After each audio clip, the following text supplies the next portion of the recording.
Yo, I want to welcome you back to Mo Talk with Real Sports and Mo. Please don't forget to hit the like button, subscribe, and share. Let's get into some college sports talk, starting with women's college basketball. One of my favorite players, MiLaysia Fulwiley, she has decided to enter the portal. I would be lying to you if I told you that this caught me by surprise. It didn't. But I'm not all that happy about it myself. I honestly hope that this is not one of those instances where MiLaysia is allowing others to influence her decision.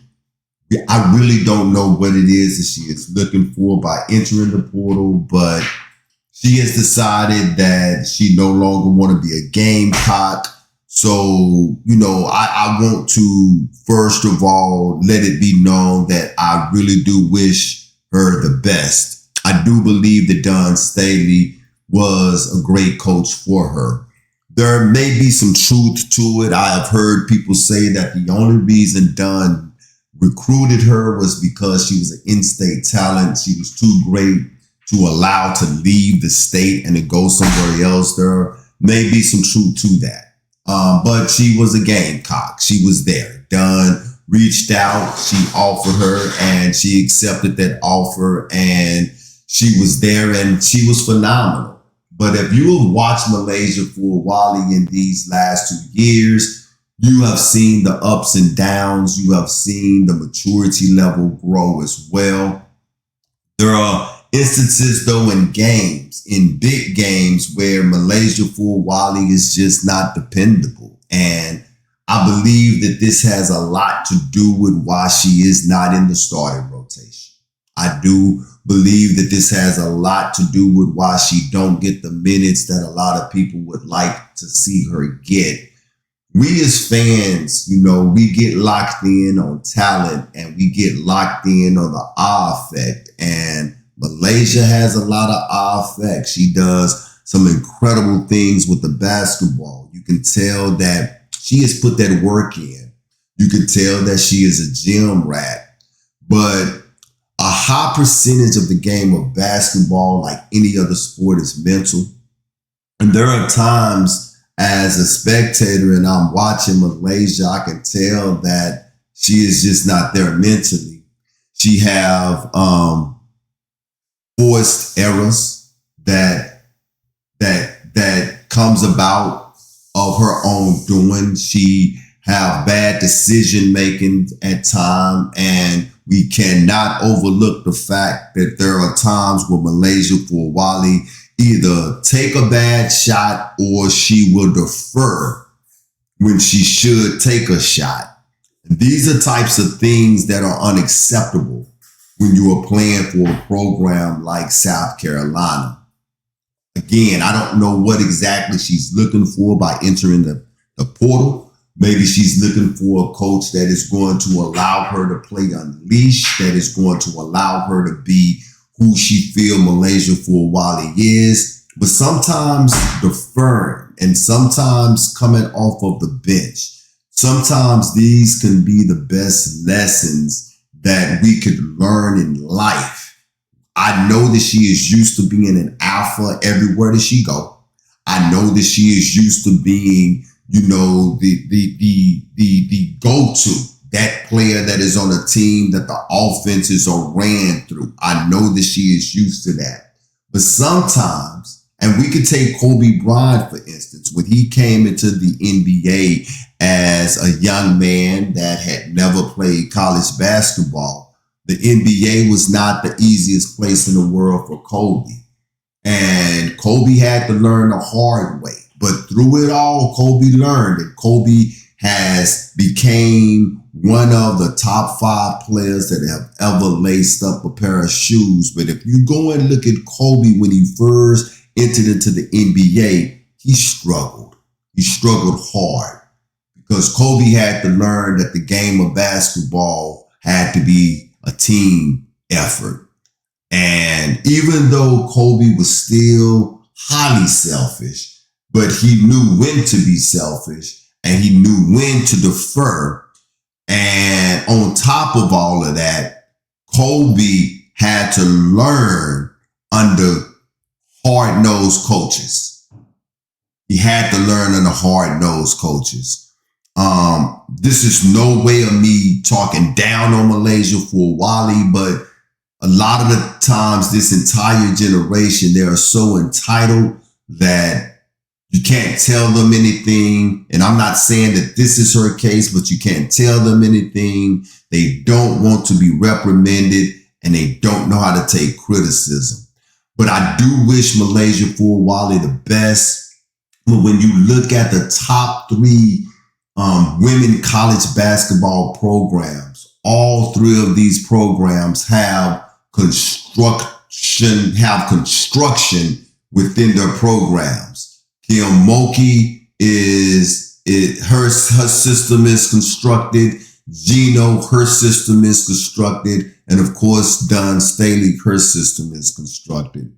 The only difference between Don Staley program at South Carolina and Kim at LSU and Gino is that Don don't have that one player that she can just say, hey, I need you to take over the game. Gino had that with Paige. And of course, Kim had that with Anisha Morrow. Do Fulwiley have that capability to take over? Of course. She is a two-way guard. She can play point and she can play off the ball. But like I said, you can't trust her at all times. And so you can't just pull that leash off of her and just let her go.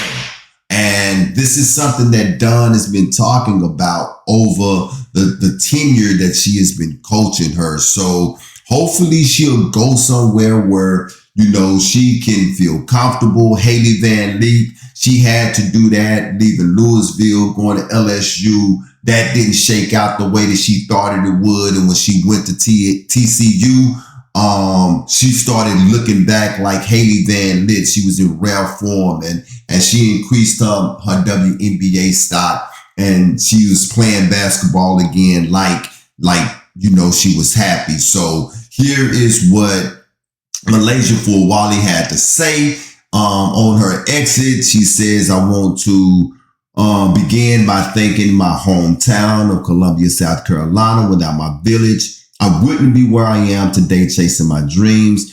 Thank you to Coach Staley, the entire South Carolina staff, and my teammates for the unforgettable memories we've created together. Most importantly, thank you to the fans for embracing me and supporting me over the past 2 years.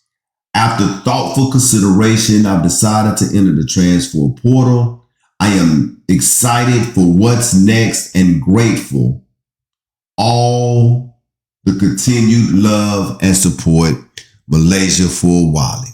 So yeah, we are going to wish her the most wherever it is that she land. Some team is going to get an exceptional talent. I hope that she ball out. I hope that she find what it is that she's looking for.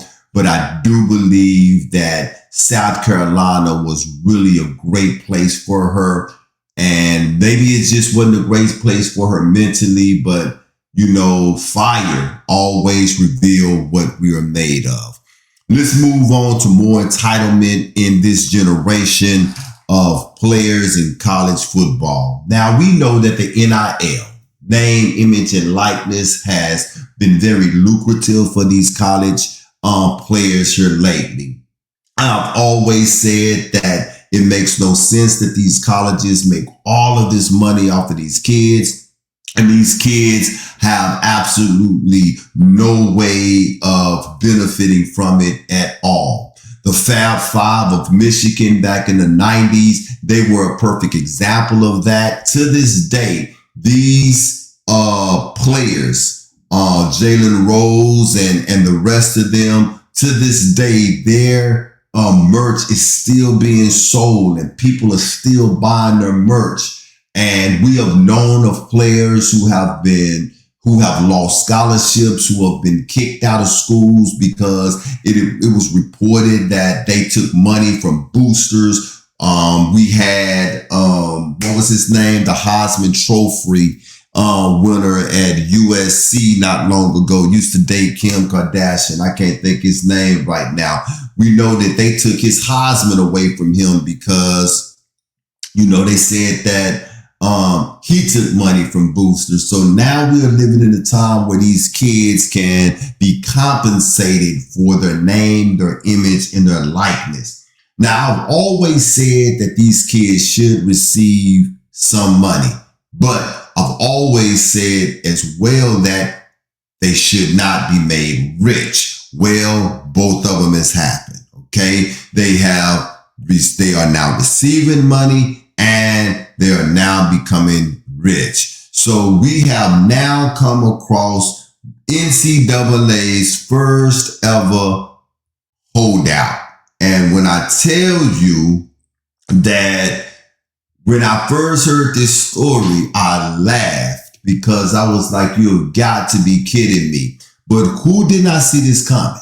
Okay, let's be honest. Who didn't see this coming? We knew that this was going to come. And I'm going to be honest with you. If this had worked out for Nico, there is something about that name, Nico, right now that is just insane because all of the Nicos that's in sports, they are making terrible decisions, right? But if this had worked out for Nico, I'm a leaver. I would have been extremely happy for him. I'm not going to lie. But with that being said, it did not work out for him. And I'm not upset with the decision that the head coach of Tennessee made. Okay, I'm not. It may cost him, like Urban Meyer says, you play Florida every year in October, right? And as it stands right now, you don't have a quarterback. It was reported that he reached out to a quarterback at, I want to say it was a Texas quarterback. I can't remember what quarterback it was, but he reached out to a Texas quarterback and that quarterback turned him down. Let's see if I can find that. Let's see.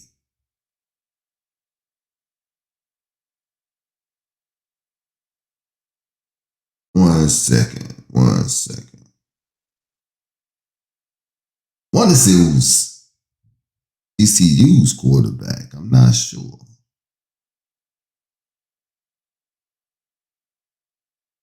Let me Google this right quick.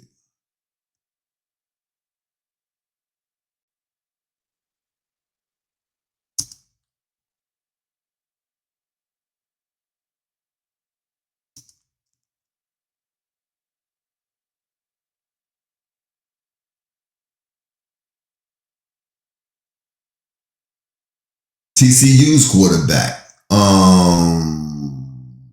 Peter Johnson, Tennessee offered Hoover more than $1 million more than he currently makes to be TCU starting quarterback, but he was not interested. Tennessee offered Hoover more than $1 million more than he is currently making at TCU as their starting quarterback. But he was not interested. He shut it down quickly to remain the starting quarterback for the Horned Frogs. So it just may bite them in the butt that they turned down Nico Imaliva holding out deal, right? But in the long run, if Tennessee didn't make that stand, then that would have sent a message out to the rest of these students. Look, the beautiful thing about college sports, it was always the most beautiful thing about it is that it was an amateur sport.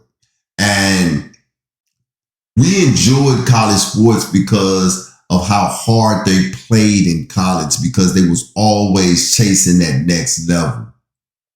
But when you are making the money that they are making now, there's no reason for them to be chasing that next level, because a lot of these kids are making just as much, if not more, than a lot of these rookies that are in the NFL to begin with. Here, this kid, Nico, he was already making $2.8 million.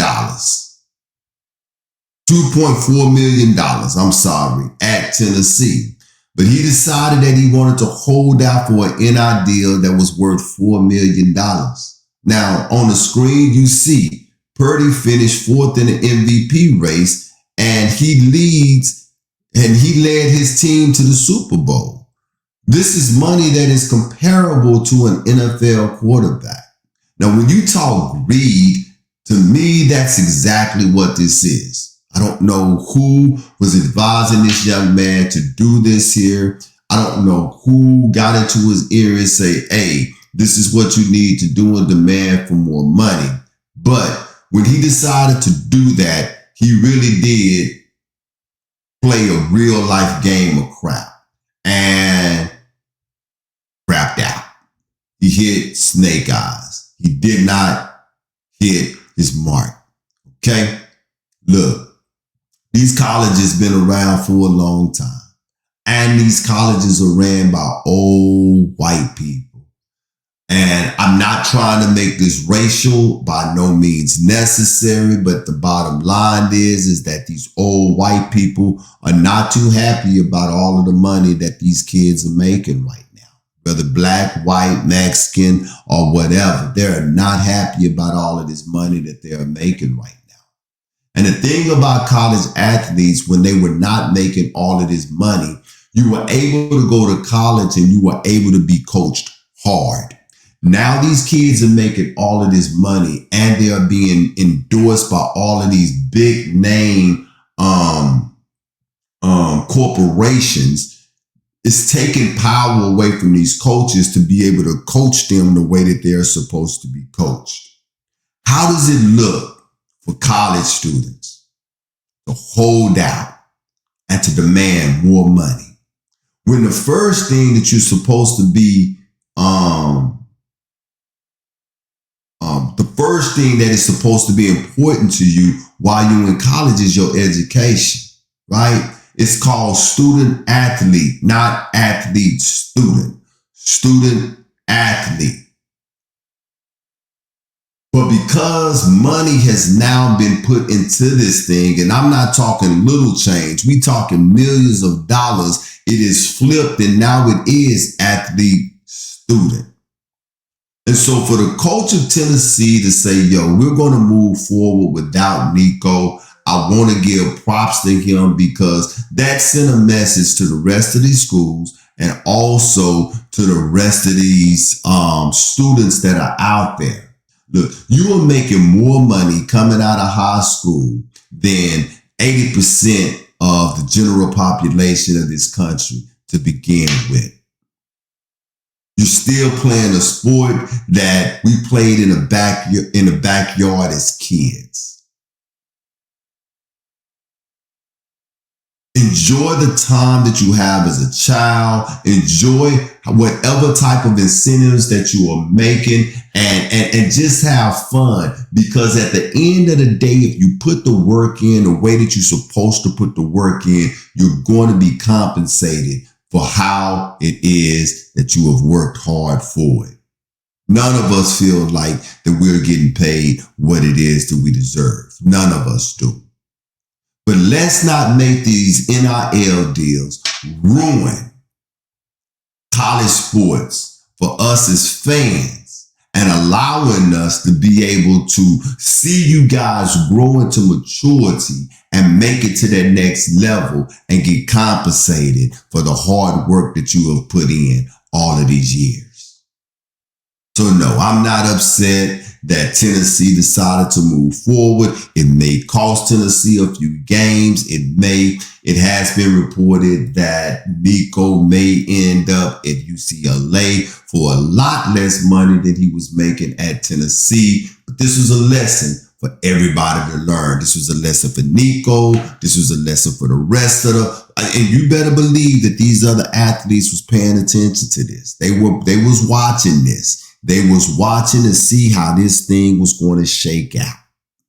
And this is how it shook out. So Nico, you are a trailblazer. You are. You set the precedent. You have shown what can happen if you decide that you want to test the waters and see if you are more important than these universities. You're not. There's going to be somebody that's going to come along that's going to do this, and they are going to be successful. But as it stands today, universities 1, athlete, student, oh, and I have absolutely no problem with that. And again, if this had worked out for Nico, I would have been very excited for him. I never hate on a man who makes that money. Make that money, get that money. But yo, this was a very, very bad decision that you made. And it was reported that his father is the orchestra of this here. And if so, Pops, you don't get Father of the Year this year. You have totally bombed at that. This has been Shia Yeshua. This has been Mo Talk. You guys talk to me. Let me know how you feel about this here. MiLaysia Fulwiley entering into the portal. Let me know what you feel about these students and deciding that they want to hold out like it's the NFL to negotiate for more millions than they already making. I'm going to do my best to get on top of this channel, to grow this channel. And I understand that I cannot and I will not be anything without you guys. Peace and love, and talk to me, and to the next time.